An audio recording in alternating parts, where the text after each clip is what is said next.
यह कहानी है एक स्त्री की जिसने इतिहास की दिशा बदल दी। उसका नाम था सत्यवती।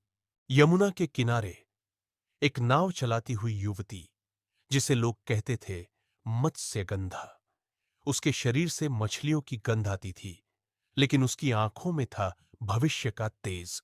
एक दिन महर्षि पराशर ने उसे देखा। पराशर गंभीर, शांत।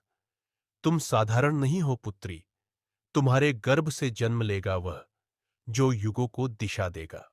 ऋषि के वरदान से उसकी गंध बन गई दिव्य सुगंध, और उसी क्षण जन्म हुआ वेदव्यास का। समय बदला और हस्तिनापुर के राजा शांतनु मोहित हो गए उस सुगंधित युवती पर। शांतनु मंद, प्रेमपूर्ण, मैं तुम्हें अपनी रानी बनाना चाहता हूं।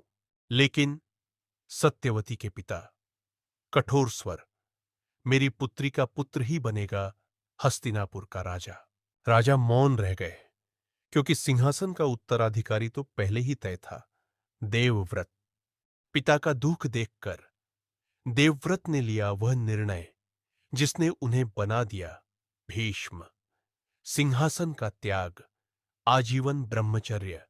आकाश गरजा, धरती थर्राई, और सत्यवती बन गई हस्तिनापुर की महारानी।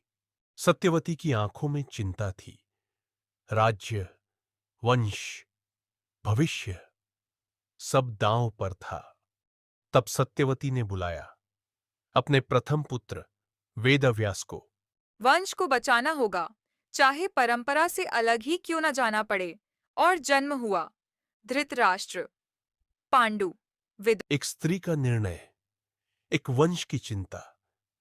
लेकिन उसे नहीं पता था कि यही निर्णय आगे चलकर जन्म देगा कौरव और पांडवों को, और फिर कुरुक्षेत्र की ज्वाला को। सत्यवती ने वंश तो बचा लिया, लेकिन नियति ने युद्ध लिख दिया था।